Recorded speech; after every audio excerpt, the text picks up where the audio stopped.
Good morning to all our viewers. On behalf of the NATO Association of Canada, we'd like to welcome you to our conversation with the Right Honorable David Lloyd Johnston, the 28th Governor General and Commander-in-Chief in and over Canada, and the Honorable David Colonette, our Chair and a former Minister of the Crown. The NATO Association is a non-profit, non-governmental organization that promotes the values of peace, prosperity, security, and the importance of NATO to Canadians of all ages from coast to coast. My name is Arjun Singh, a program editor with the association, and I'll be moderating the English section of our conversation today. Et moi, je m'appelle Morgane Ollet, je suis rédactrice des programmes de l'Association canadienne pour l'OTAN et je vais animer la discussion pour nos audiences francophones. Nous sommes reconnaissants que vous puissiez vous joindre à nous de partout au Canada et dans le monde. L'Association canadienne pour l'OTAN s'engage à faire participer tous les citoyens, en particulier les jeunes, dans les deux langues officielles du Canada, l'anglais et le français. Si vous souhaitez poser des questions dans une autre langue, assurez-vous d'activer l'option sous-titres de YouTube dans la barre de lecture ci-dessous. Merci, Morgan.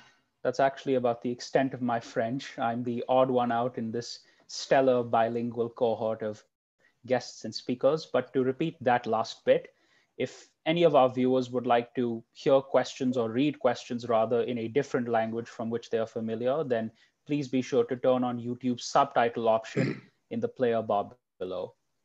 Now, we're here today to talk about something that's quite unique to Canada among NATO member states, and that's the role of a viceroy in our system. At the time of watching this interview, many of you will have heard the term Governor General in the news quite a bit. Mary Simon has been recently appointed to the role as its 30th occupant by Prime Minister Justin Trudeau. And as many of you will know, or will have recalled from your high school civics class, the Governor General represents our head of state, now Queen Elizabeth II, in Canada. Among many other duties, they approve legislation, appoint officers of state, honor Canadians who have made exemplary contributions to national life, and are the guardian.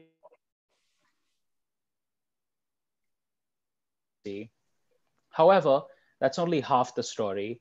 Their full title as Governor General is and includes the words, quote, Commander-in-Chief in and over Canada, end quote. This makes the Governor General, all Governors General rather, when they are still in office, the supreme commanders of the Canadian Armed Forces. They symbolically lead our troops and sailors and represent the Canadian Armed Forces abroad and confer with the government on important security matters, providing the Prime Minister very privy and important advice. In all these efforts, they gain valuable perspectives that, from our perspective, has been missing from our national dialogue. As a matter of fact, I don't believe if there was ever a former commander-in-chief that's come out publicly and spoken about security specifically after they have left office. And our effort as the NATO Association to inform Canadians about peace and security and those values would be amiss, frankly, if we didn't give a platform to voices that have been missing from the conversation. And this one is certainly one of them. Et aujourd'hui, pour servir cette voix, nous avons un homme bien connu de tous les Canadiens, quelqu'un littéralement dont la voix a résonné sur les ondes pendant une grande partie de notre histoire moderne contemporaine et dont le service au Canada a duré toute une vie. Il s'agit du professeur, le très honorable David Johnston, le 28e gouverneur général et commandant en chef du Canada que nous accueillons aujourd'hui. Johnston est né à Sudbury en 1941 et a poursuivi ses études à Sault-Sainte-Marie lorsque sa famille s'y est établie. Il est ensuite allé à l'université de Harvard, où il a obtenu un diplôme magna cum laude en 1963, tout en étant capitaine de l'équipe universitaire de hockey. Il a été sélectionné 2 fois dans l'équipe de hockey All-America à cette époque. Par la suite, il a fréquenté Trinity Hall à l'université de Cambridge et l'université de Queen's à Kingston, obtenant une licence en droit des 2 institutions en 1965 et en 1966. Au cours de sa carrière de 60 ans, Johnston est devenu un expert en politique publique, en droit des affaires et en droit des technologies de l'information. Il a longtemps été enseignant, partageant sa sagesse avec des générations, d'abord à l'université de Queen's, puis à l'université de Toronto et à Western. En 1979, il a été nommé principal et vice-chancelier de l'université de McGill, où il est resté jusqu'en 1994 avant de devenir président de l'Université de Waterloo, dont il a dirigé l'importante croissance en tant que source mondiale de recherche et d'innovation. Rather remarkably, unlike most academics, he became well known to Canadians both in and outside campus during his academic career. That's better than I can say for most of my professors, at least. It was in 1979 that he moderated the first of many leaders' debates at the federal level and also at the provincial level. The first in 1979 between Prime Minister Pierre Trudeau, former Prime Minister Joe Clark then, and NDP leader, the great Ed Broadbent. He did the same in 1984 between former Prime Minister John Turner and then Prime Minister Brian Mulroney, or rather it's the other way around based on my recollection now. Both between and after those rather difficult moderations, standing between some political titans, he served Canada further as the chair of several commissions on our environment, climate change, technology, online learning, and political ethics, most notably the Oliphant Commission after the turn of the century and the millennium. Among others, I should note that even though all of these commissions and service were mainly in the 1990s, it's remarkable that all of those issues are still rather directly relevant today, especially during the coronavirus pandemic. And Canada should indeed be glad to have him as an expert. And so just as we are grateful today, so was the country in 2010 when Professor Johnston was appointed Governor General and Commander-in-Chief by Queen Elizabeth II on the advice of Prime Minister Stephen Harper. From the beginning of his tenure, he was a great admirer of the Canadian Armed Forces, embarking on his first foreign trip to Afghanistan to visit Canadian soldiers in Kandahar who were stationed there during the midst of the Afghanistan war. I should add that this was actually the first of many such visits, which included spending Christmas with them at one point, certainly a very warm gesture. Over his 7 years of service as Viceroy, Governor General, and Commander-in-Chief, his tenure was quite noteworthy, having constituted the famous Truth and Reconciliation Commission inquiring into Indigenous residential schools, presided over the sesquicentennial or the 150th anniversary of Canadian Confederation, and even amongst those many events, he led a conference on safety in hockey, which really touches all aspects of Canadian life quite holistically. This rather exemplary term of office for its first 5 years led to its extension by 2 years in 2015, which makes him one of the longest serving viceroys in Canadian history since Georges Vanier. As you can imagine, for such distinguished service, he has received more awards than we can reasonably list within this time, as well as perhaps the whole day for that matter. And since retiring, he has led the Rideau Hall Foundation to continue his service to Canada. De toute évidence, nous sommes extrêmement reconnaissants d'avoir le professeur Johnston avec nous ici aujourd'hui. Et sur ce, la parole est à lui. David Johnston, we give you your chance to speak. Merci, c'est un grand plaisir d'être parmi vous aujourd'hui pour cette conférence.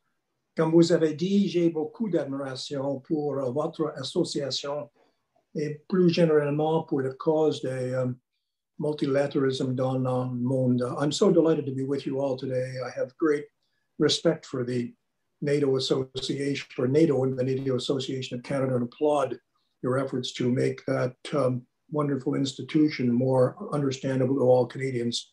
And I very much look forward to the discussion, Morgan, with you and Arjun, and the one that David will lead right now. Thank you very much, Professor. We're very grateful for your interest in continuing your service to Canada, especially along the area that we're involved in, international affairs and security.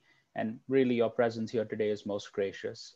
And joining us today additionally is the Honorable David Colonette, who currently serves as the chair of the NATO Association of Canada. Mr. Colonette is a graduate of York University's Glendon College and was a liberal politician for 20 years over the last century. He previously served as the Minister of National Defense and Veterans Affairs, as well as a Minister of Transport and Crown Corporations under Prime Minister Jean Chrétien. He also served as Minister of State for Multiculturalism during the Pierre Trudeau and John Turner governments, and very famously was deputized to Westminster as part of negotiations for the patriation of the Constitution back in 1982. We're very glad to have him today to lead the discussion with Professor Johnston, who is a very close friend of Mr. Colonette. So if you'd like to say a few words and begin the conversation with our esteemed guest, the event is yours. Well, thank you very much, Arjen. Merci beaucoup, et aussi Megan. Ça me fait grand plaisir d'accueillir l'ancienne gouverneur général, le très honorable David Johnston, pour cette discussion sur la Constitution canadienne et le rôle du gouverneur général dans notre société et dans nos politiques. Professor Johnston, we're really happy to have you here today to draw upon your wisdom and experience, not just as Governor General, but in the storied career that you've had that we've just heard about.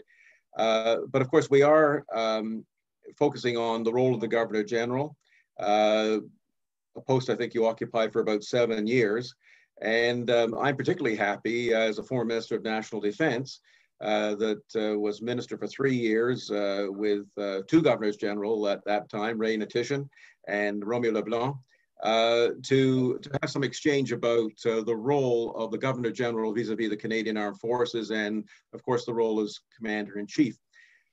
But first, I'd like to sort of start off with a general constitutional role of the Governor General. You know, a lot of Canadians don't understand it, and the fact that the Governor General is an office not created by a specific statute, but has powers and authority that's derived from the sovereign, Her Majesty Queen Elizabeth II, and also the Constitution Act 1867.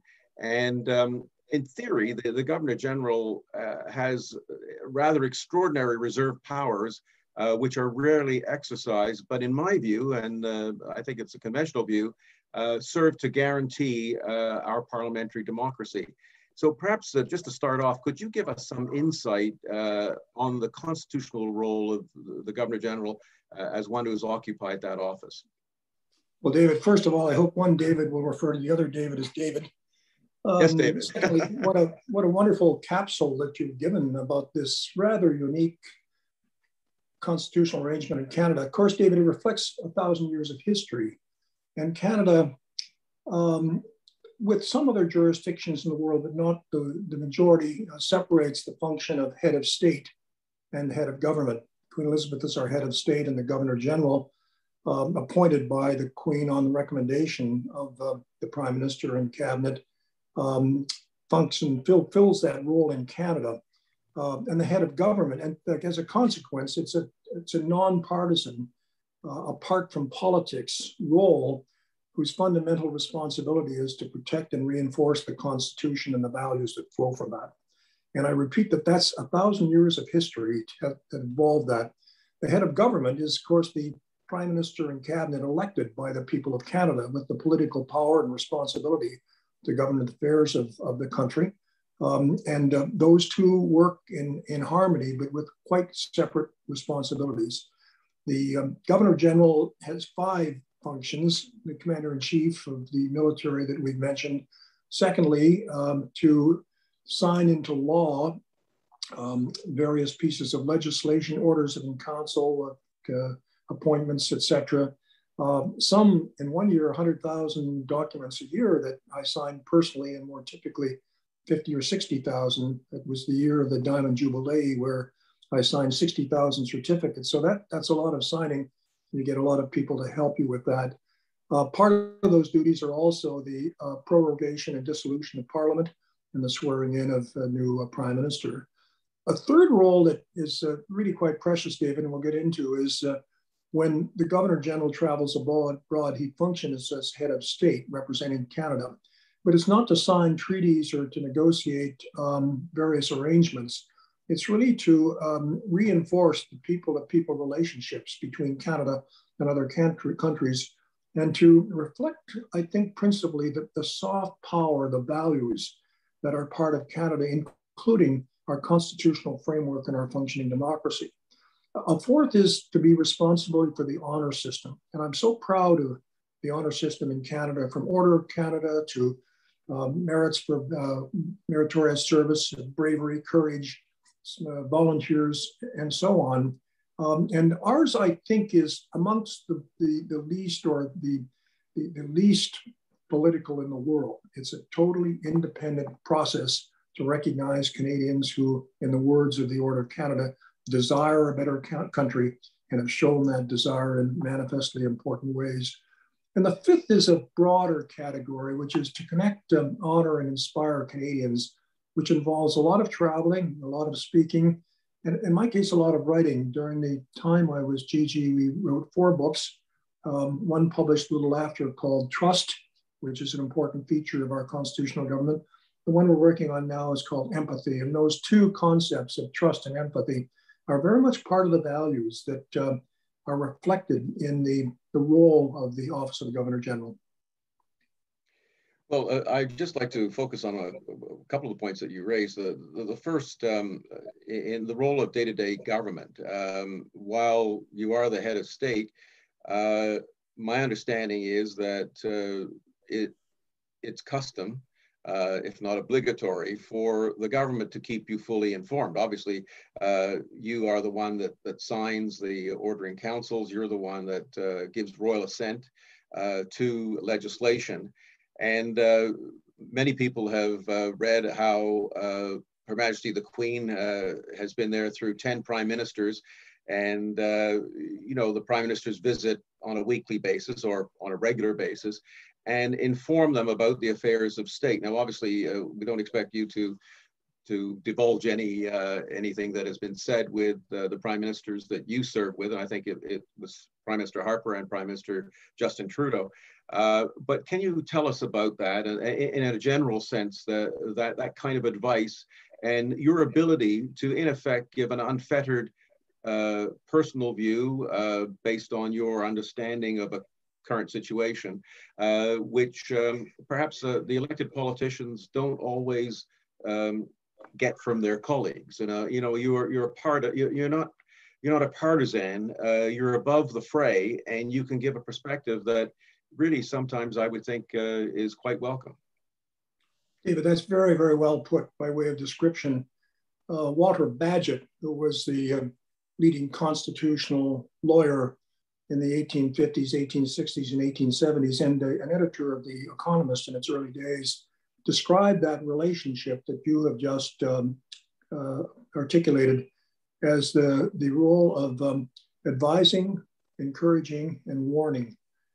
Advising the government of the day as and when it seeks that advice, encouraging, and that comes in a variety of forms in those regular meetings that you refer to between Queen Elizabeth and the British Prime Minister is a practice that's followed elsewhere in the Commonwealth. And the third, more difficult one is the warn one.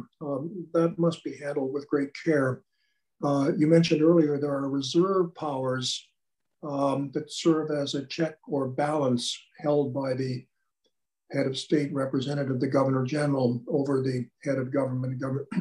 Those reserve powers, if they involve not accepting the advice of the Prime Minister to go in a certain direction or prorogue or dissolve Parliament, should be considered only in the most extreme circumstances and only if all other avenues have been fully explored. And if exercise should probably be preceded by some kind of a more public warning.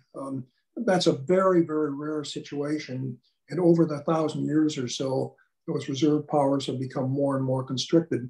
They were exercised in an indirect way with respect to Prime Minister Boris Johnson's request to prorogue Parliament for 8 weeks just before the Brexit deadline. And the House of Lords, the Supreme Court in the UK, concluded in its decision that the position had been misled in the advice that the Prime Minister had given to the Queen to prorogue Parliament. And that advice was tempered to a much shorter prorogation. So I simply refer to that as a specific instance.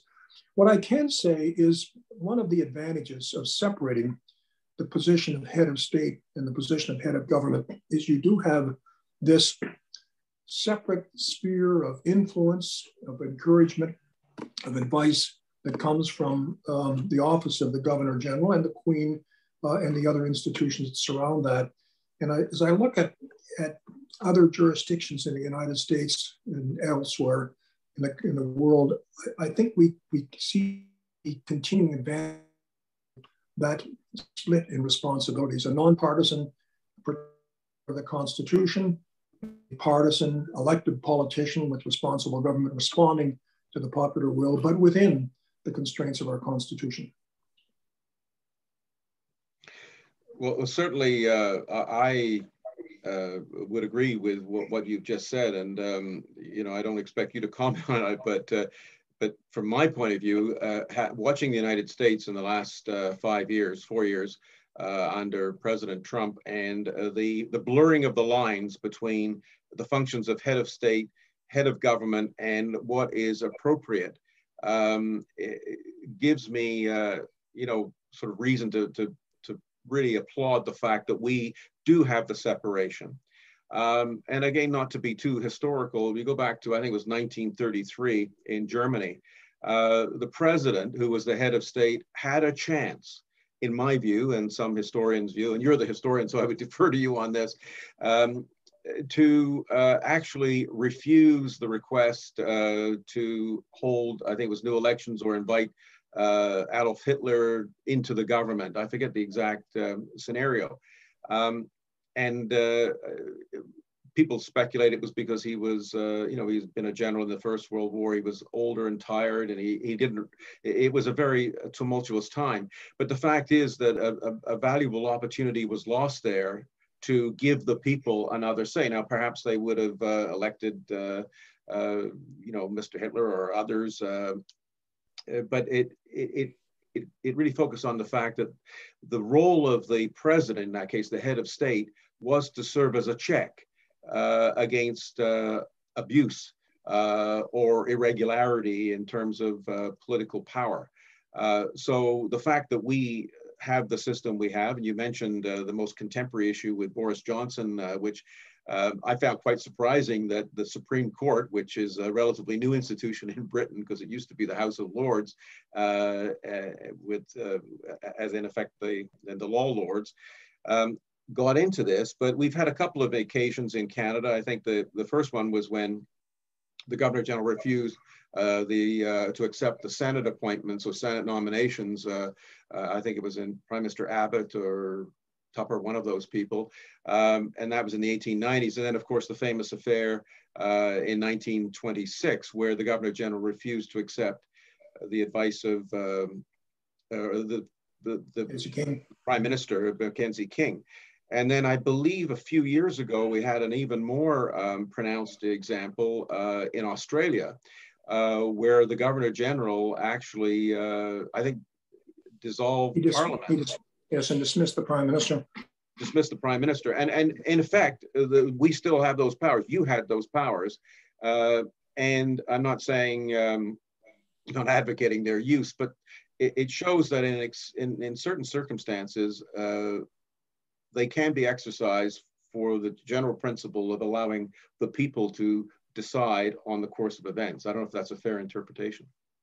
But David, first of all, history is important in teaching us the lessons of the constitutional features that are quite key to a functioning democracy. Point two, you've referred there to 3 or 4 instances of using the reserved powers. As I mentioned earlier, that happens only in the most extreme conditions and when all other avenues have been exhausted. And, you know, a final avenue would be for a Governor General to resign rather than exercising the power to say, I will not accept the advice of the Prime Minister and Cabinet on this matter. But the more important part of it, I think, is having an informed citizenry who can follow these matters and allow the responsible government, the functioning democracy that we've evolved over 1,000 years, provides the most important check and balance. And then that becomes the role of the Governor General if the separation of powers or if there is a step well beyond what the Constitution would permit, to encourage the public debate, which would cause a reaction against that. And that really brings me to my final point, how important it is to have a functioning parliamentary democracy with a constitutional set of authorities that involved an informed population who see that Constitution and that Bill of Rights as their rock on which they stand and ensure that their country functions for the good of all of its citizens. And if there are threats to those important separation of powers and balance of powers, it would be the Supreme Court that would step in the most typical kind of instance and should, but the other checks and balances must be preserved. And I think as we watched the last 10 or 15 years, as we saw a rise in fully functioning democracies around the world, the last 10 or 15 years have been more troublesome. Edelman Trust charts out each year democracies and trust in government, media, non-governmental organizations, and those institutions. And it's been a continuing decline, including Canada. It's really important that we reverse that and ensure that, beginning in Canada, but around the world, that we have trust in our public institutions. And that kind of currency is so key to a fully functioning democracy. I'll just add one other point to this, David.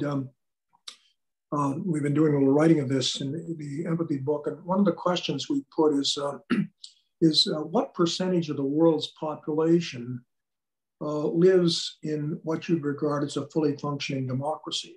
Now, would that be 40%? Would it be 20%? What is it? According to the Economist Intelligence Units, it's 8.4%. Only 8.4% of the world's population occupies a country or jurisdiction with a fully functioning democracy. The other three gradations below that are partially flawed democracy and so on, right to a autocracy.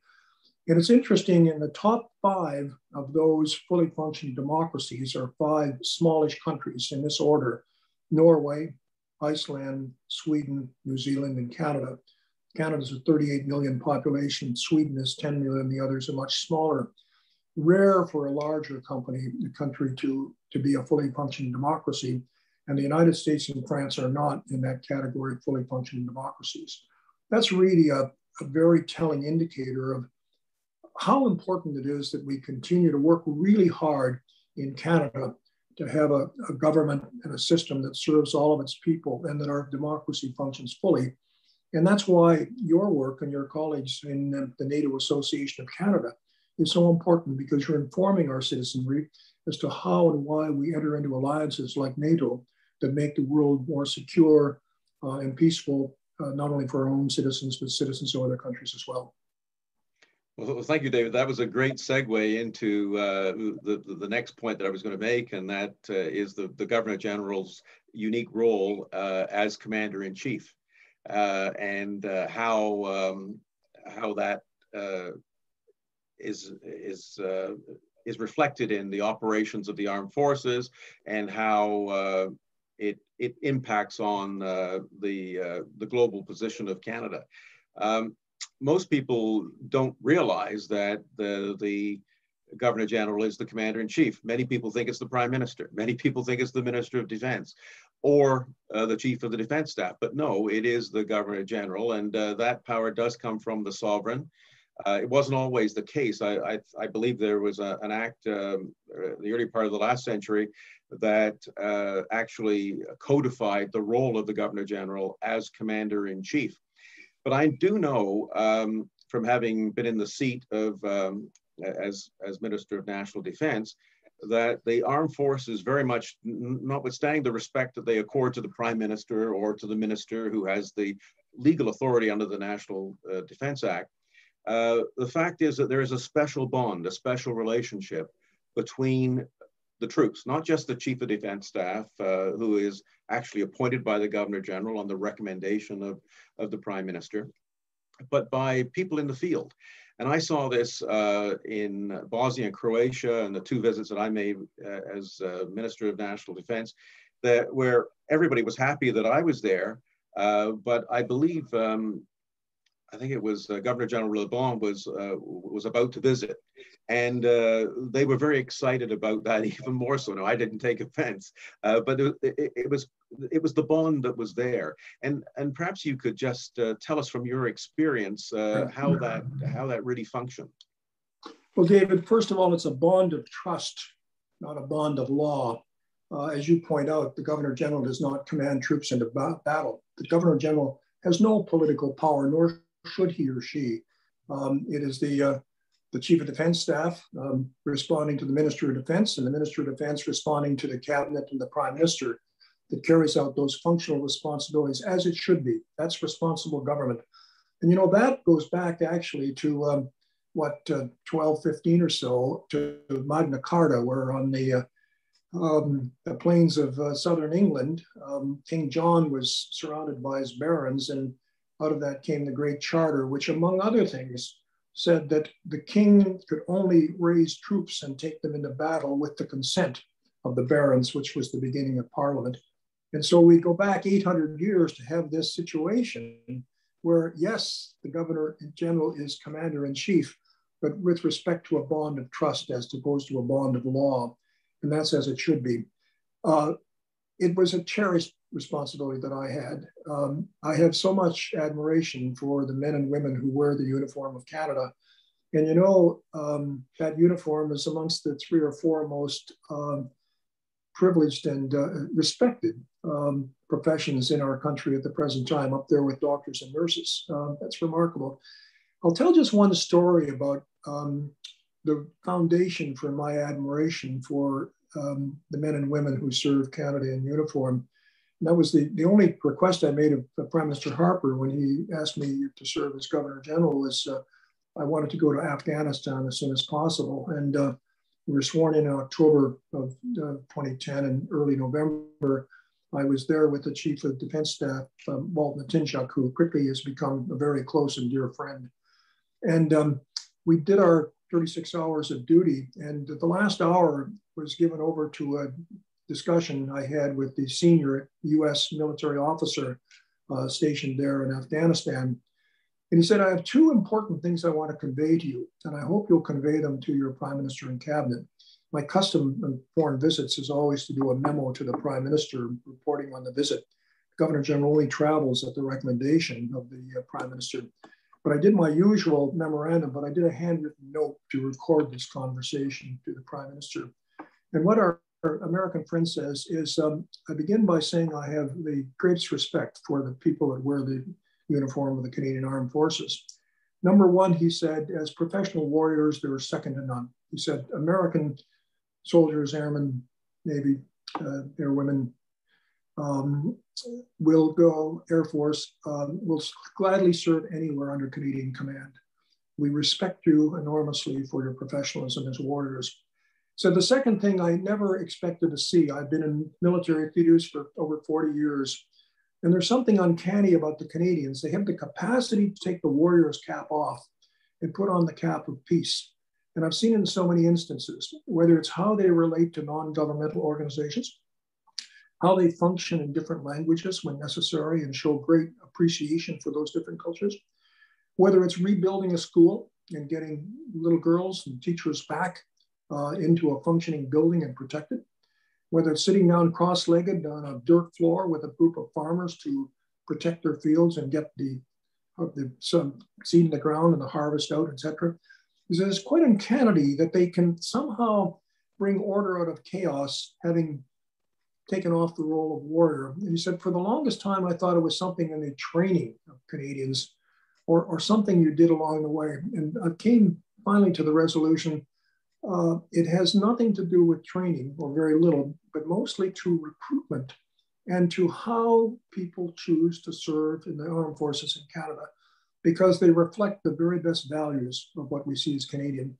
And so that's my respect for the armed forces of Canada, and why my chair and I were so privileged to be in Rita Hall for 7 years. And Sharon just finished a term of duty as honorary captain in the Navy, and I'm just finishing a tour of duty as the honorary colonel of the Royal Canadian Regiment. Again, associations that we cherish.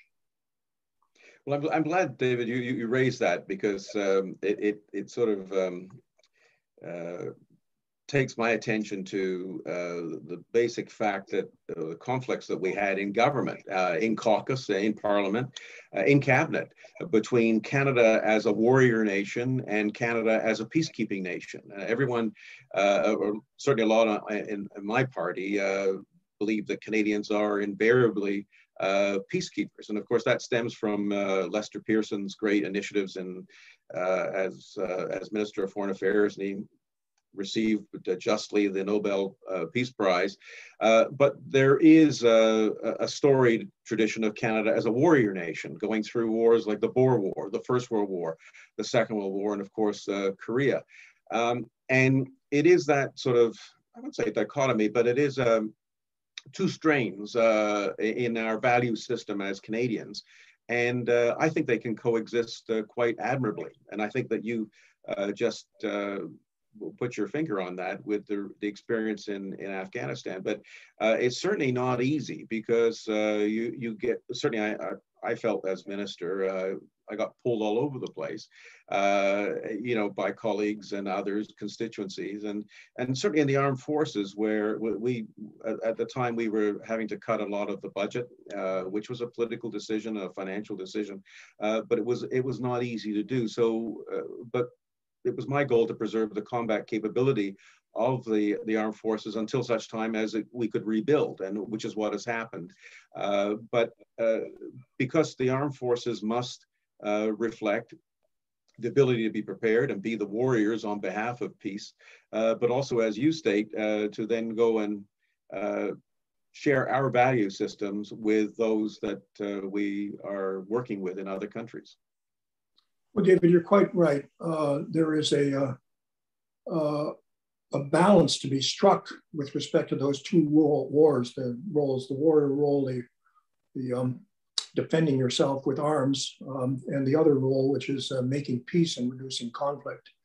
And it's important that one has a high degree of public debate about that you would be torn as the minister, and that you, being you, would want to be sure that you had as wide a range of views as possible as you informed your cabinet colleagues as to where you strike that balance in a particular point of time. And that's as it should be in any democracy that functions.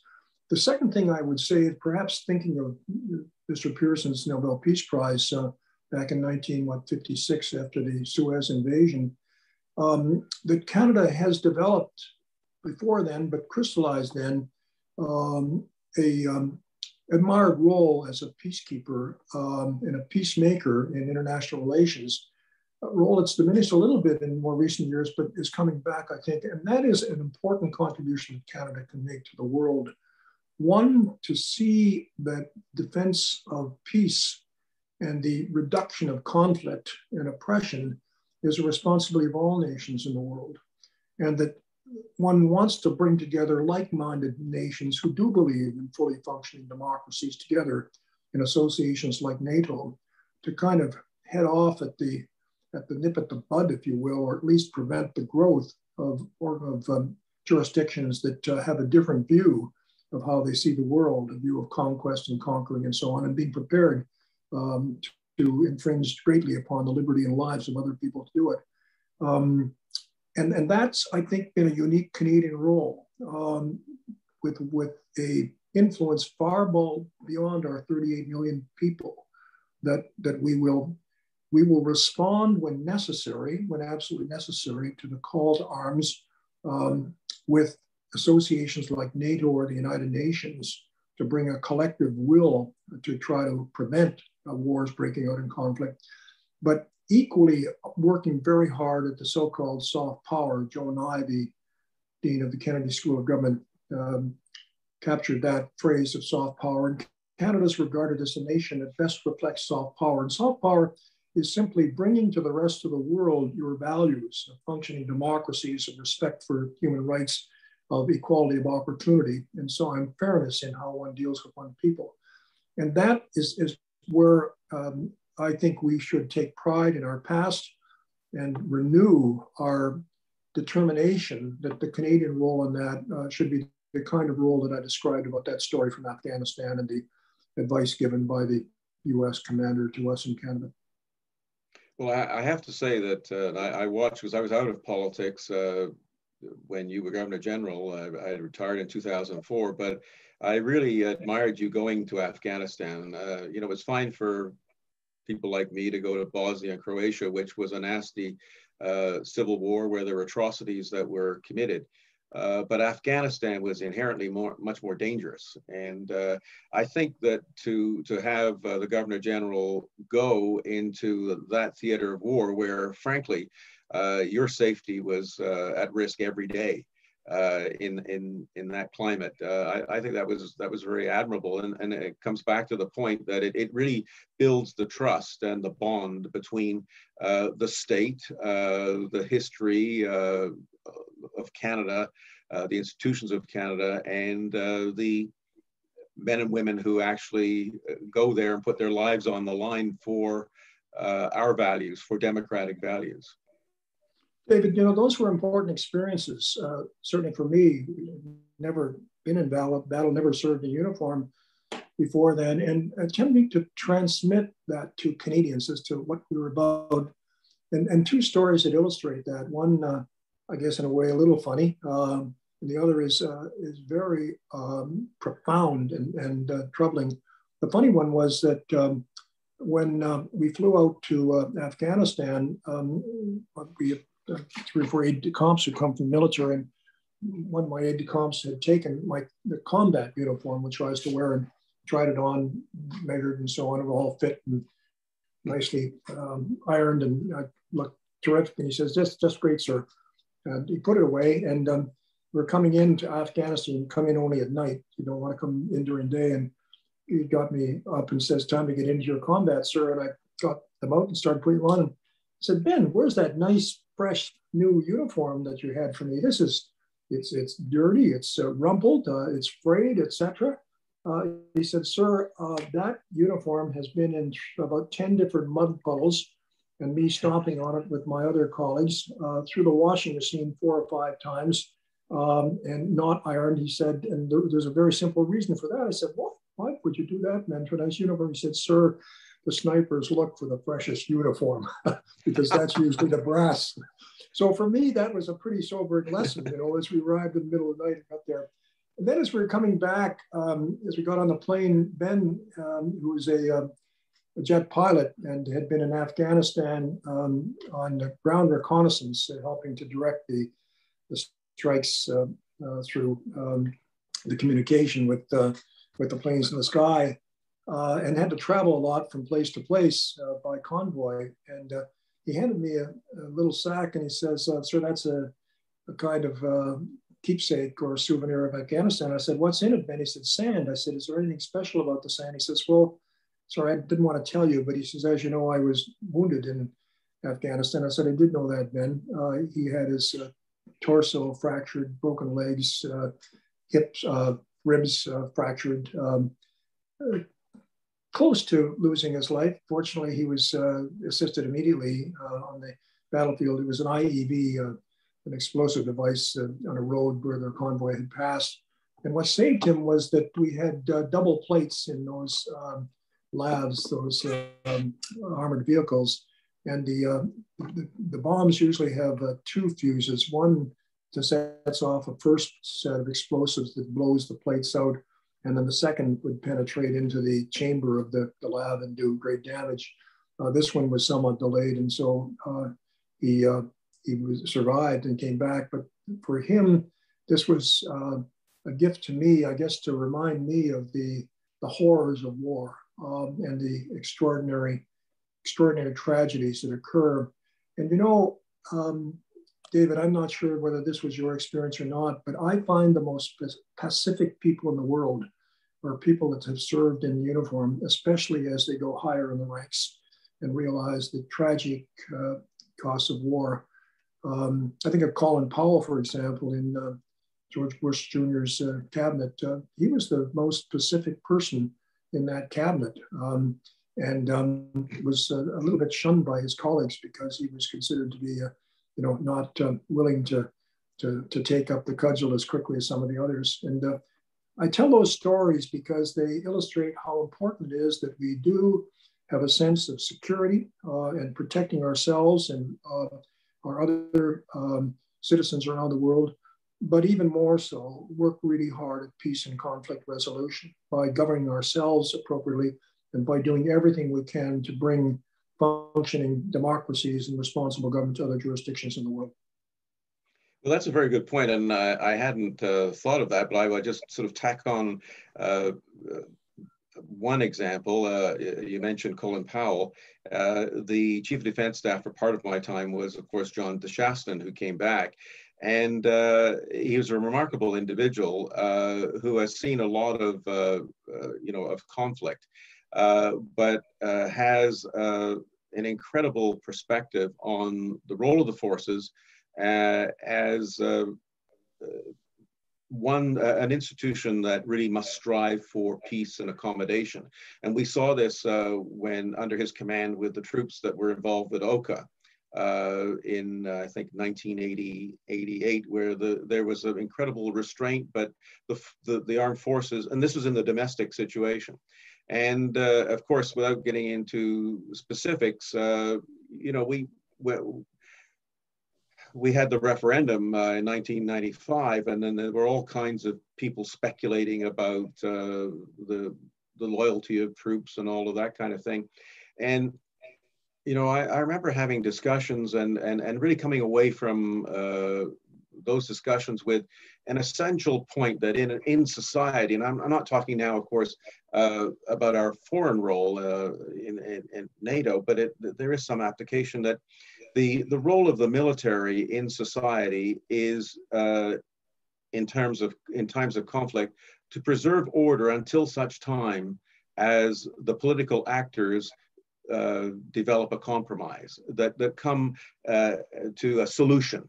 The role of the military is not to engage in internal conflict, and that really came to the light for me just after I left politics. I was there for in Ukraine for the election, which was very controversial, and it was actually the military that refused to engage and sort of take a side and preserved order, which in effect forced another election, a fairer election to occur. And so, when we talk about the military, it has not just an external role, but it has an internal role, and it's very important to maintain its respect and integrity. And I think that the Canadian Armed Forces, just from my time, is probably the one institution that has enormous respect. And yes, there are always issues, there are always problems that have to be dealt with. But the men and women actually do represent linguistic and ethnocultural communities and really represent the best that is in Canada. And I think that people would defer to them in times of crisis to in effect preserve order until such time as solutions were found. David, I think that's a wonderful exposition of the balance that must be struck and the role of the military, who are licensed to bear arms, etc. But that's a license with a lot of conditions to it. And I'm so glad you mentioned John Johnston, Companion of the Order of Canada, an extraordinary Canadian. And it's so key that young people learn more about John and people like John. The Oka crisis is simply one example of him exercising military power in such a thoughtful and Canadian way, I think, to resolve a conflict rather than leading to bloodshed. But on the international scene, another great example of John's exercising these powers was he was the envoy to Northern Ireland after the Easter Sunday Peace Agreement, where there was an agreement of both sides to lay down arms. But would that agreement be followed? Could it be enforced? Could it possibly work after decades and decades of bloodshed between Catholics and Protestants in Northern Ireland and Ireland? And John oversaw that, and not much is understood about that, but it was really a remarkable role of leadership where you didn't go in and bang people over the head with cudgels to get those arms down or stop the fighting, but it was persuading, it was containing, it was representing, and it was working very closely to establish that kind of compromise that you spoke of, which in fact happened Alas, I think it's a little bit unraveling at the moment, but it was a remarkable achievement, I think, in terms of international diplomacy, where a Canadian played such a role in the execution of the agreement to see peace in Northern Ireland after decades and decades of bloodshed. No, that's absolutely correct. I'm conscious of time, and you know, we could go on for a longer period because I'm really getting into this, and other topics come up. But we are sort of stretching the limits, and I know Megan and Arjun have some questions that they'd like to pose of you. So I would now turn it over to them and let them decide when the meeting will terminate. But thank you very much for that exchange. I really appreciated it. Well, now I'm terrified, David, and I depend on you to rescue me when I get into difficulty with the questions that are about to follow. Okay, that's a deal. Well, thank you very much, Professor Johnston, Mr. Colonette, for that excellent discussion, really. It touched on a whole constellation of themes about Canada and its public affairs, its state affairs, and really its national life and history.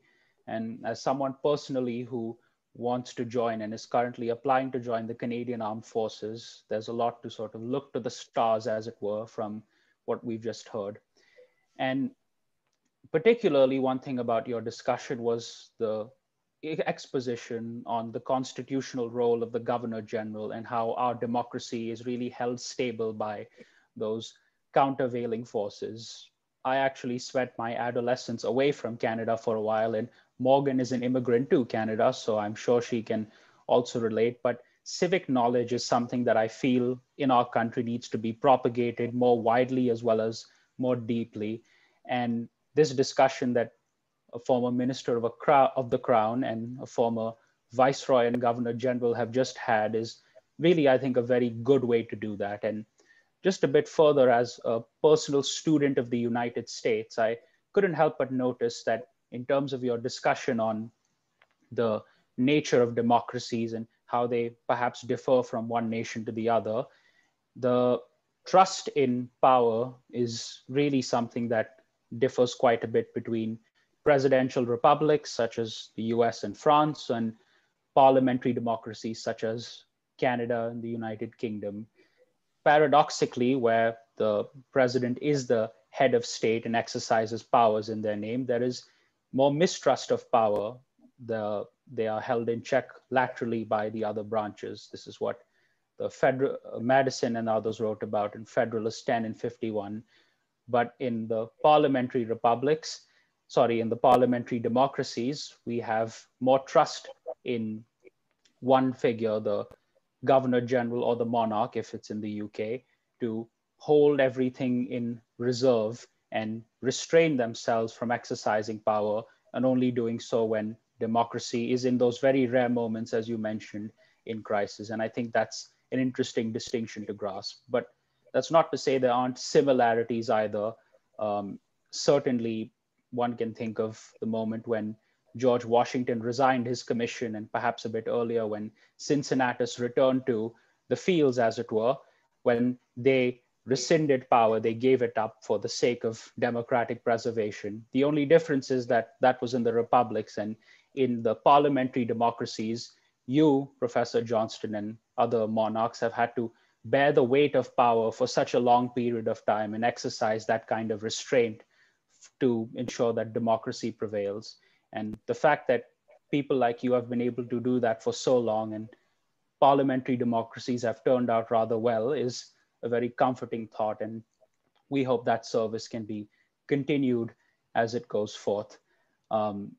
It's, seems like sort of Atlas holding up the mini world, as it were, in that role. Or if we are to get even more classical, David and Goliath, quote unquote, somewhat quite literally. But in terms of those themes rather holistically, just to get to our questions that Morgan and I have prepared for you, this is something that, again, touches on the various aspects that you spoke about, and specifically the Canadian Armed Forces as it relates to the way we Canadians domestically view them and their actions abroad. And some quarters of public opinion in Canada currently are somewhat reluctant to commit troops abroad. There was a recent NANOS poll done where at least a majority of Canadians either partially disagree or quite heavily disagree with sending the Canadian Armed Forces to fight in foreign jurisdictions or to spend more on our military. And so in that context, in terms of these quarters of public opinion, why do you think, if at all, it's important for the Canadian Armed Forces to be involved in the world through NATO, UN peacekeeping missions, cooperation with our allies, etc.? What does this cooperation add to our daily lives, our material interests, and our global reputation as a country? Well, Arjan, thank you for the question and for the preamble. I love your reference to the classics. All too rare do we know those important lessons of history. Cincinnatus is a very important person in my figure. As you say, he gave up the sword and took up the plow. He was a farmer, and he came twice to serve, I guess, as consul of Rome, and led the military effort which was needed. But as soon as that was over, he said to the then Senate or their parliament, such as it was, it's time for me to get back to what I really do, which is to be a farmer. It reminds me of that famous Old Testament expression, they turned their swords into plowshares. And of course, you know, if you do have to use a sword, you want to be sure you move it into a plowshare as quickly as you possibly can. To come to your question, you know, it's really important to have the debate that you've just raised in terms of what proportion of our GDP we spend on defense and security, what proportion of our effort we put into training people to be warriors. What I would say is, you know, that's a debate that we want to encourage so that those decisions are made with the full information by the public and with public support.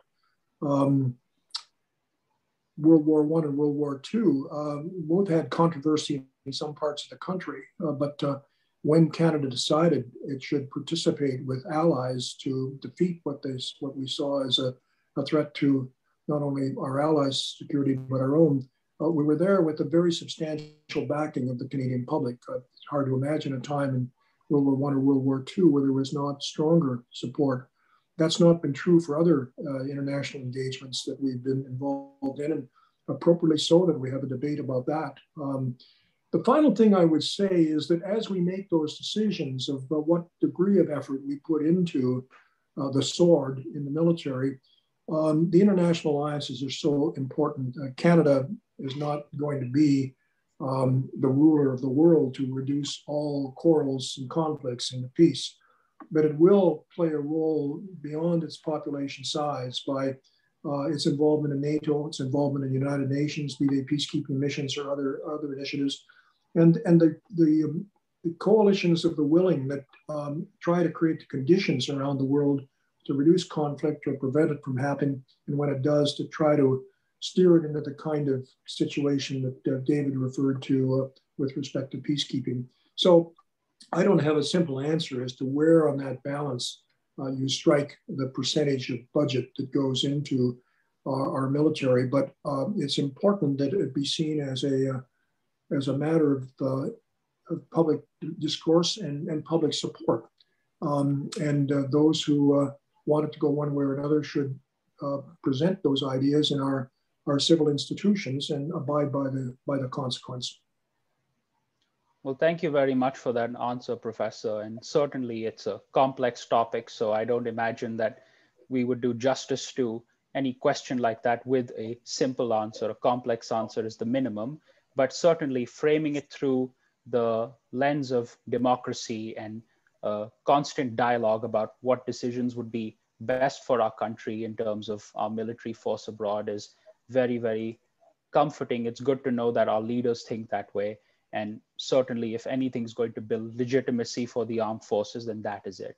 And just in that sphere, something specific to your experience as Commander-in-Chief during your tenure from 2010 to 2017, you oversaw the activation of Operation Reassurance, which is Canada's name for its participation in NATO deterrence against Russia. This began in 2014 and has since grown to be our largest military mission across air, land, and sea. And the NATO association in particular has been very proactive in trying to engage serving members of the forces who've served on these missions to share their thoughts.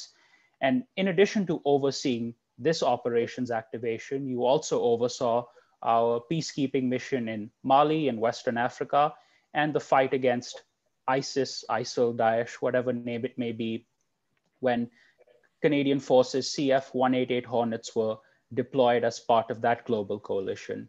So in these examples that I've listed, what are some perspectives on the Canadian Armed Forces foreign combat presence that you observed? What's something distinct that they bring to the table in such service? Well, I think the most important one is that this was, all of the instances you mentioned, the result of coalitions, of associations that had long experience in seeing areas of conflict and made that group decision that intervention was required in these particular instances, all of them, and the Russian one being a much broader and challenging one, of course, with a long history, Mali and several others being more local, et cetera. But for me, the key is that the Canadian involvement came as a result of a clear decision by our allies and ourselves that intervention of some kind, or at least providing some reinforcement to existing constraints was essential. Secondly, that we made those decisions with public support through responsible government that informed itself of these matters and attempted to inform the populace at large so that they were carrying that kind of support with them. And thirdly, when Canadians do decide that they are going to be involved, they do so in a highly professional, highly capable way. And as I mentioned in my story about the US commanding officer's view of Canadian troops, they're enormously welcome anywhere in the world, and especially welcomed by our allies who have come to trust and have great confidence in Canadians carrying out their responsibilities. Alors, on va changer un petit peu de sujet pour aller vers une discussion plus axée sur le domaine du socio-culturel et sur justement l'engagement civique dont vous avez parlé. Et vous avez aussi mentionné les États-Unis. Donc, comment expliquez-vous le phénomène américain des culture wars qui ont conduit à la violence aux États-Unis et son influence au Canada? Et quelles sont pour vous les similarités et les différences? La situation aux États-Unis, c'est triste maintenant avec les culture wars, etc. Et dans autres régions du monde aussi. C'est très difficile quand on parle de situation de tribalisme et un groupe contre un autre groupe sans les capacités de trouver une terrain moyen, middle ground, etc. Pour nous, au Canada, c'est très important de renforcer l'inclusivité, la reconnaissance de la diversité de notre pays, l'inclusivité et l'engagement de tous nos citoyens comme Canadiens. Et aussi au Canada où c'est possible et c'est positif de maintenir nos racines culturelles, soit français, Québec, l'anglais avec les descendants des pays européens du Nord, mais aussi avec les autres cultures qui ont ici comme une part de notre grande vision du Canada. Et alors, pour moi, c'est une des qualités qui est très précieux du Canada et très important de travailler chaque jour par chaque jour, de renforcer le respect pour les droits et les cultures différentes et de dire que c'est possible d'avoir une harmonie très bonne pour tout le monde et pour tous les citoyens. Et vis-à-vis de l'engagement civique, au cours des 7 dernières années, de nombreux pays occidentaux ont été confrontés à ce qu'on appelle une Vous avez crise. gelé pour le moment, Morgan. Ça marche maintenant. Pardon? Ça marche. Ok. Je vous repose la question. Donc, au cours des 7 dernières années, de nombreux pays occidentaux ont été confrontés à ce qu'on appelle une crise de la démocratie. Les électeurs seraient déçus par le processus démocratique, irrités ou résignés selon les circonstances. Pensez-vous que le Canada se dirige vers une crise de la démocratie? Et d'après vous, quels sont les outils institutionnels et autres permettant de lutter contre cette tendance? Bien sûr, nous avons les défis régulièrement dans notre histoire, mais nous n'avons pas une crise de démocratie. Comme j'ai dit, quand j'ai parlé avec David il y a quelques moments, le Canada est dans un pays avec 8% des citoyens de le monde dans une démocratie fonctionnelle, pleinement fonctionnelle. Ça, c'est très précieux. Et un des 5 le plus strong, le plus fort pour la démocratie. C'est la bonne nouvelle. Le défi est de continuer de travailler régulièrement, de renforcer le droit de vote et d'encourager tous nos citoyens de l'exercer leur franchise de vote dans les élections fédérales, provinciales, régionales, municipales, etc. Et deuxièmement, pour nos jeunes, de comprendre que la civilisation et la démocratie sont très précieux et très fragiles.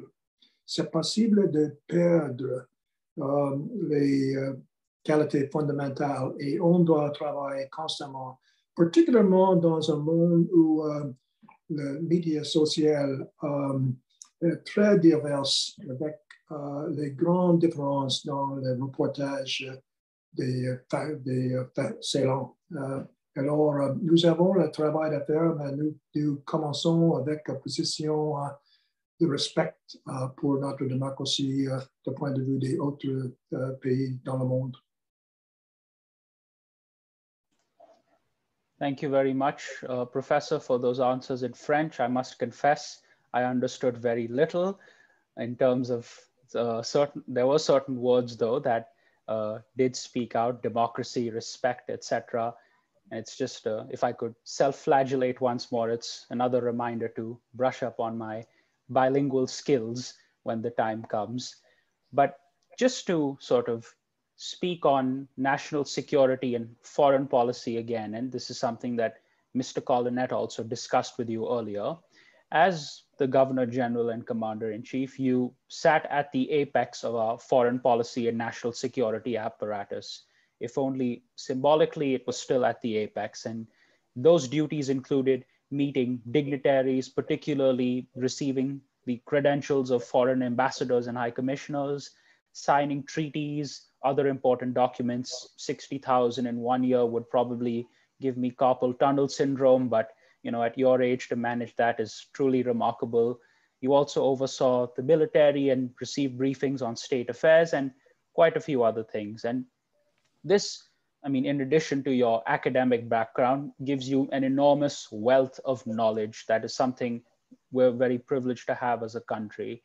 And so from that great mass of information and knowledge that you've gained over such service, what's something that you can tell the Canadian public about our foreign policy, our position in the world that we might not know already based on public discourse? What are some challenges that we as Canadians face which may not be on the public radar, but are still quite influential in our lives or have the potential to be? Well, with respect to how we're regarded, as we experienced in our visit, John, it would be the enormous respect that other nations, especially other leaders, have for Canada, for our form of government, for our determination that you can have equality of opportunity and excellence too, that you don't divide those two objectives, but they reinforce one another, that Canadians have a brand in business of trust, and also a characteristic of fairness and respect for other people, that Canadians understand different cultures and appreciate them and don't denigrate them in any way, don't see Canadian culture, quote, as superior in any way, but very respectful of others and encouraging others to flourish as they should. And I come to the most important thing to me. I'm a teacher, and I think that Canada has the the best public education system in the world. Not perfect by any means, but in terms of accessibility broadly, in terms of affordability, and in terms of quality of education, we would stand with 3 or 4 nations, I think, as being the most respected. And one of the opportunities and challenges for us going forward, to come to your more future-oriented questions, is I think we should see ourselves as the Athens to the new Romes, that we will not have a GDP as large as the 2 or 3, or we'll be creating armadas with all sorts of aircraft carriers, etc. But that we will have a quality of life and value on the individual, which is respected around the world, and particularly the notion of encouraging and ensuring that each citizen has the opportunity to develop his or her talents to the very limit. And guess what happens when you reach that limit and expands? That's a gift I think we can make to the world. And what we've seen in my time is the digital revolution, which is much more consequential and much more rapid than the literacy revolution of the 16th, 17th century in Europe. It took 300 years, 3 centuries for the printing press to reach a majority of the civilization of Western Europe. It took the internet less than 10 years to reach a majority of the world's population, and very inexpensively. So we now have a period of time where knowledge can reach every corner of the world. And Canada should be playing a leading role in that, in using our gifts of education and our understanding of digital technology to help to bring education every corner of the world. Because if I were a king for a day and had the ability to carry out one resolution, it would be to ensure that every girl child in the world had at least the same level of educational opportunities as every boy child, and we would find a very substantial reduction of conflict of interest and a very substantial increase in prosperity of people around the world. That's a wonderful answer, Professor. And certainly education is something that I think all nations, all classes of people really value very deeply. Coming from a country, at least, where I spent several years of my adolescence, India, where even people who did not have that much money were still investing everything they could into their children and their children's education in particular. I think that really speaks to what you're saying right now, and how Canada, as one of the most educated nations in the world, and we actually are in terms of the number of adults who have at least one university degree, it's about 56%. We have the ability to play a very leading role in that. And I think as that goes on, you will be one of the key Canadians who plays one of those roles in public service. And just on the subject of quality of life, the Athens-Rome analogy was quite illustrative there.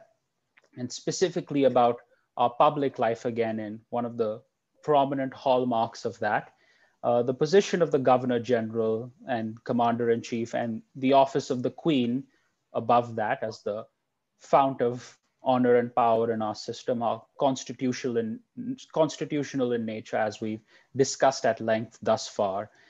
However, in recent times, many Canadians are familiar with some quarters of public opinion or public calls for these positions to be phased out. Many Canadians question why, in a multicultural, diverse, and new and independent Canada, especially since 1982, we are still ruled by a monarch of the House of Windsor who spends most of their time in Great Britain, although she certainly has deep connections to Canada over many years. And having served in one of these constitutional roles, and as one of the longest serving governors general in Canadian history, you are someone who knows about this role, about Her Majesty the Queen, about the constitutional perch that these positions occupy better than anyone else in this country. And this may be a sort of rehashing of something that you said earlier, but it's worth addressing specifically. If you could tell us, what is your case for a constitutional monarchy in Canada with Her Majesty the Queen, her heirs and successors according to law, as the heads of state represented by the Governor General? What makes our system better than others that currently exist in the world, or more stable relative to our specific case? Well, I would say 1,000 years of constitutional history, which in Canada's case is really a shorter period of that than that, but not all that much shorter. And that our evolution of that constitutional history has been by evolution and by compromise and agreement, and not by force of arms. That's a very interesting thing when you think of how representative government came about in the Anglo-Saxon and the French tradition, going back with Magna Carta in 1215, 800 plus years ago.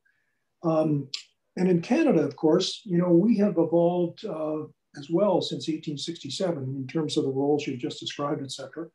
And my guess is we will continue as the decades go ahead, but it would be based on a public understanding of these roles and what serves Canada best. The reason I enjoy these discussions with young people about an inherited constitutional monarchy, and I say, always look for other alternatives. That's a part of the debate, but be very careful that as you see an alternative that actually is a substantial improvement, and beware of unintended consequences. And I say that if you looked around the world and asked the question, not about functioning democracies as such, which I referred to earlier in the 8% in the Economist Intelligence Unit, but people saying, give me 7 or 8 countries that seem to have really stable government that works for the people, that's representative, and has a quality that permits people to enjoy their lives and get on and raise their family and establish the road to their particular dreams. Probably you'd have on that list Sweden, Norway, Denmark, the UK, a few particular regions at the moment, the Netherlands, New Zealand, Australia, and Canada. What's common to those countries? They all have inherited constitutional monarchies, and those institutions have served those countries well. Alors, vous avez mentionné la confiance, donc trust, et aussi l'empathie. Et dans certains de vos entretiens précédents, vous parlez du fait que les Canadiens sont un peuple bienveillant, et vous mettez justement l'emphase sur la valeur sociétale de l'empathie. Pensez-vous que cela se manifeste dans nos politiques de sécurité étrangère et nationale, qui concernent l'usage de la force violente, par exemple? L'opinion publique au Canada est-elle favorable à une politique étrangère pragmatique? C'est une question très profonde. Quand j'ai écrit le livre Trust ou Fidélité, le but important pour moi d'informer et d'engager les citoyens du Canada de respecter et renforcer l'importance de fidélité et trust dans nos institutions publiques. Et maintenant, par exemple, je suis le commissionnaire pour les débats fédéraux dans l'élection pour assurer que c'est possible pour nos citoyens de voir les personnes qui veulent être les premiers ministres et de former le gouvernement. C'est un aspect de fidélité et trust dans nos institutions publiques qui est très important. Le livre que nous écrivons à ce moment, c'est le titre Empathie. Ce n'est pas sympathie, mais empathie. Empathie, il s'agit de voyager, de marcher dans les chaussures d'autres personnes. Pas simplement votre situation est pénible, je suis désolé. Non, je vois votre situation et je marche avec vous dans vos chaussures. D'assurer votre situation sera meilleure. Pour moi, les deux choses, les deux valeurs, la fidélité et trust et aussi l'empathie sont très importants pour les questions que vous avez posées. On est complètement d'accord. Dans le Canada contemporain, les débats sur l'aliénation politique et la distinction culturelle ont refait surface. Que pensez-vous du projet de loi 96 qui propose de modifier la Constitution canadienne en affirmant que le Québec forme une nation à part entière et que le français est sa seule langue officielle. Alors, il s'agit de questions de politique maintenant, courant, et question importante. Quand j'étais gouverneur général, j'ai suivi la convention, l'habit de non-engager dans les situations politiques du moment. Et maintenant, je suis commissaire de débat de l'action des leaders et je dois suivre la même position sur les questions comme ça. Thank you very much, Professor, for those answers in French. My response to the last series of French questions applies mutatis mutandis. But now we're coming to the final section of our questions and answers period. And there are a couple of questions that we'll just put to you before closing it out. And the first is something that is rather contemporary, but a bit more benign than the last subject. And that is Indigenous reconciliation, something that in our country today has received a lot of consciousness, especially after the tragic discoveries of the remains of children at various residential schools. And in that process for truth and reconciliation, as we mentioned at the start, you have played a rather central role since its inception. You were the Governor General who oversaw and constituted the Truth and Reconciliation Commission into this subject matter, and you presided over the very emotional closing ceremony that happened, I believe, in 2014. And on that subject, I'd just like to ask you, over the years since that moment, how do you think Canada has fared in terms of its long march towards reconciliation? And what do you think needs to be done, not maybe perhaps at an institutional level, but at a personal level in terms of our relationship as citizens with our Indigenous fellow citizens? What do you think needs to be done in that respect to advance the cause of reconciliation in Canada? And if you could speak also with respect to the armed forces, then we'd be very grateful. Well, it's very personal for Sharon and myself, partly because we grew up in Sault Ste. Marie with a residential school on our borders, and has come to know something about the tragic situation in the residential schools. Secondly, we're both honorary witnesses to the Truth and Reconciliation Commission. And the responsibility of an honorary witness is, first of all, to come to see the situation in the history and the current situation, and to listen very carefully, to unlearn before we learn. And then with that information, with that perspective, to bear witness of what you've seen and what you've heard, and draw the lessons from it. And we have tragic circumstances in our past.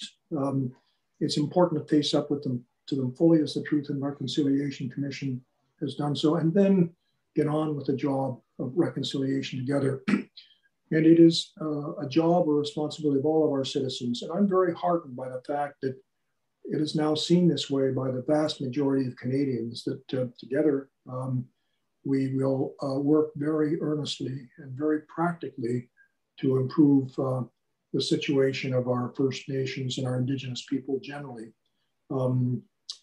One of the projects we have at the Rideau Hall Foundation, which really excites me, is an Indigenous Teachers Program. And it's intended to eliminate the gap between Indigenous children and non-Indigenous children in terms of educational attainment. And that's by reversing the situation of Indigenous teachers representing about 1 out of 3 of their population that you'd expect if teachers pursued that profession on a population basis. To reverse that and in fact have more than the per capita expectation of people with the capacity to be teachers, and to do so by identifying young Indigenous people fairly early, grade school and then high school, and then through their B.Ed degrees and their stages and internships and learning the skills of teaching through scholarships and through mentoring and through structured programs, and to see teaching as a noble profession as it is. In my installation address as Gigi, which was entitled A Smart and Caring Nation, a call to service, I said, if you remember only 3 words of what I say today, they are cherish our teachers, because apart from our parents, they have the most influence on our lives and our careers. And I think for our Indigenous people, education is the new buffalo. And all Canadians want to be part of that great effort to provide educational opportunities and opportunities to live within one's culture in this wonderful mixture of different voices and different traditions, which is Canada. To come to the military, one, I'm delighted that you're interested in joining, whether it be full-time or reserve, Jen, and bear in mind that Canada is a voluntary military, and it's one of the things that distinguishes us from other jurisdictions in the world. So people are there willingly. Two, the leadership training that you receive there is really second to none. It's remarkable. And three, in terms of bilingualism, just watch what happens. You go in as English speaking only, won't take you very long to be fully bilingual and commanding people in both languages. You go in speaking largely only French, won't take you very long to be competent in English as well. It's the best bilingual policy I know of in Canada, serving in the armed forces.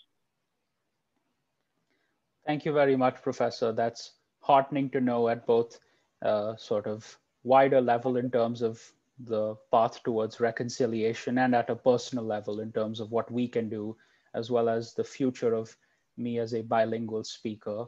Hopefully we can converse at another time and I shall be able to master Morgan's proficiency in the French language, which is the language of love, as it's been long known.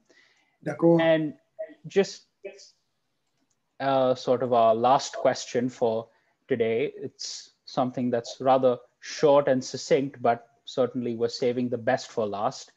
Over your tenure as Governor General and Commander-in-Chief, you've met thousands of distinguished Canadians and feted them with all kinds of awards for contribution to national life. And we're just curious, what are some trends that you noticed in their character? Are there any unique characteristics that can make a Canadian citizen extraordinary and that all of us can aspire to? Selflessness. Selflessness. It's as old as the golden rule. It's treating others as you would be treated yourself. In fact, in the empathy book, we're just writing about that. We go back to the 4th century, to 4,000 years before the Christian era in Egypt, with the first example of empathy and treating others as you would yourselves. And if you look at all of the great religions in the world, the golden rule is at the heart. Treat others as you would treat yourselves. I think Canadians do that. I think it's part of our values, and it's a very enduring one and important for the whole world. Thank you very much, Professor. And certainly selflessness is quite a high note to end on, and its presence throughout history in terms of what you've just said is indeed very true. The biblical injunction, I believe, is do unto others as you would have them do to you. And that's something that all Canadians should certainly aspire to. We at the NATO Association really believe that as well. It's why Morgan, myself, and our team of interns are doing this on a volunteer basis, being interns, because we want to contribute to our national life. And taking that example that you've just so eloquently put, and from all the very rich material that we've heard today, I think that's about as much time as we have left to discuss. Needless to say, it could have gone on much longer because the conversations in English and in French, I imagine, perhaps even more so, were very, very fascinating. And on behalf of the NATO Association, I'd like to thank you very much, Professor, for answering all these tough questions that we put to you, and that at the outset you were somewhat rather apprehensive about asking your good friend, Mr. Colonette, to come to your rescue. That was not necessary, and you answered them very deftly, expertly, as someone with lots of experience in public life, and certainly as Governor General would, and went above and beyond that. So I'm sure all Canadians, and indeed all members of our audience, have learned much from the thoughts that you've shared and the manner in which you've shared them today. And they will take that information for all of time to come, at least in terms of the time that they have to serve their countries and our country. And really, this legacy that you've left us is quite epical in terms of your many deeds, tireless efforts, and great service that you've rendered as the head of state. And just finally, to you and Sharon, who also served Canada as the vice-regal consort during your tenure, we really wish the very best in terms of health, happiness, and continued service for all your years to come. So thank you very much, Professor. Well, merci, Arjun, and thank you especially for recognizing Sharon, my wife. It's a partnership, and she's responsible for so much of it. But congratulations to you and to Morgan and your colleagues in the association, Robert and David, for what you do to encourage and inspire trust in our public institutions in Canada and the importance of NATO to it. So it's been a great pleasure for me. Merci infiniment. Thank you very much, Professor. And we'd also like to extend our thanks to Mr. Colonette for his service as chairman of the association and for helping set up this discussion with you, and also to add his personal touch to the conversation. It's always welcome, and certainly we learned a lot from it. So thank you very much, sir. Thank you. Merci. Adieu. Adieu. Merci à vous. And Wow. just before we leave, I'd like to ask all our viewers today, whenever you may be viewing it, to please continue to engage with the NATO Association and in Canadian public life. Please like this video, subscribe to us on YouTube, follow us on Facebook, Twitter, Instagram, and LinkedIn, and continue to look out for extraordinary content from extraordinary Canadians at the NATO Association of Canada. Thank you very much. Merci beaucoup. Au revoir. Wow. Right.